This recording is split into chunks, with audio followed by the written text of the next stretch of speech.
Yo, what's good, BookTube? This is Antoine Floyd Sr. and this is Dope Fiction Reviews. I'm on my second week, going on my second week of the coronavirus lockdown. What have I been up to since I've been in here? I've been doing a lot of reading, been doing a lot of writing, a lot of YouTubing as far as watching videos. I signed up for masterclass.com, so I've been watching some tutorials, some lectures by best-selling authors. I watched one by David Baldacci. I watched one by Neil Gaiman. I've been watching the one by James Patterson. I've been deliberating on paying for that for a while, but since I'm locked down now, I figure I might as well go ahead and snatch it up. I paid for the subscription. It was $180 for the year. And it has all these different classes by all these different people, like those people I just said. Bob Iger is on there. He is the CEO of Disney. Spike Lee is on there. Shonda Rhimes, the lady who does the TV shows and stuff. It's a lot of different people on there. So I just figured I'll check it out. Herbie Hancock, might learn something about some jazz music.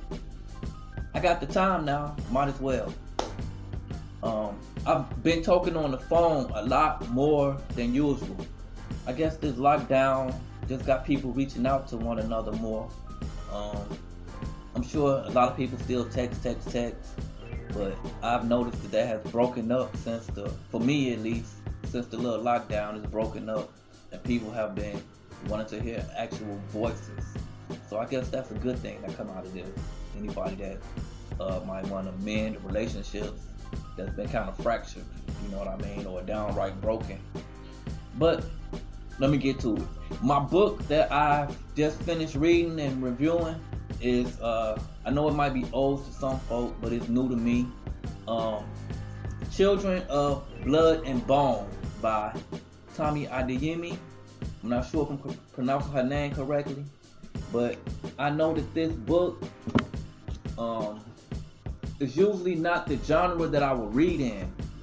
It is young adult fantasy, Afrofuturism.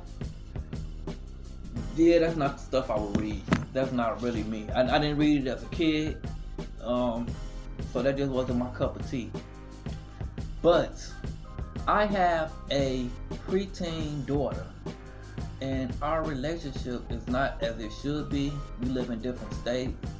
I struggle to find things to talk to her about.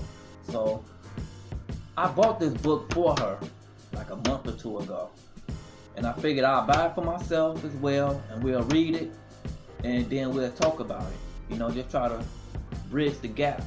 And I'm sure when she first started reading it, she said it's really good. She was loving it.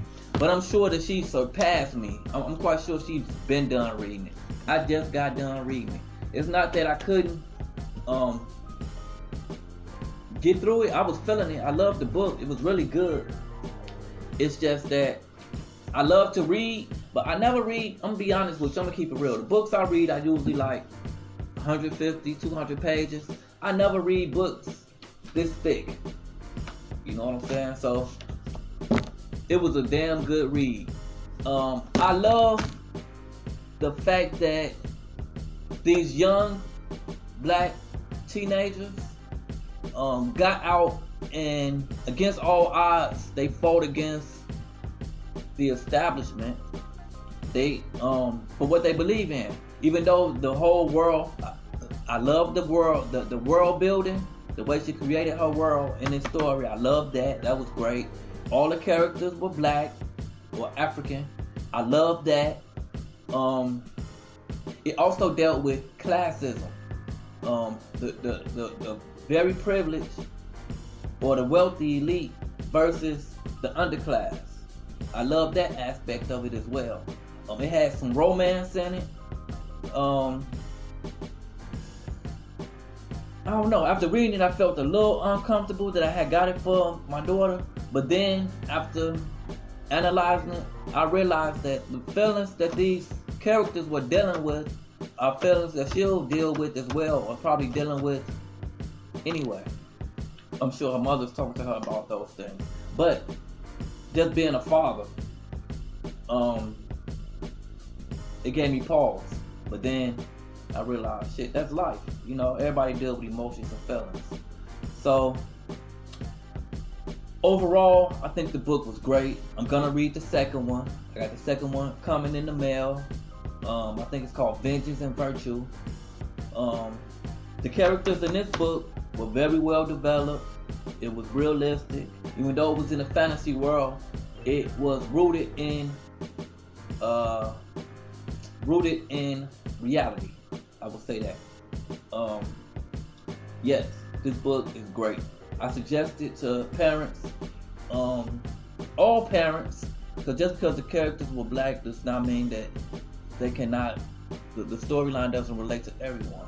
But especially black parents, I suggest that you get this for your kids, not just your daughters. Get it for your sons too, because it's a good book. It will teach people not to let go of their imagination. Some of the best people in the world who accomplish great things are some of the people who never let go of their imagination. And I'm gonna end it on that. Peace.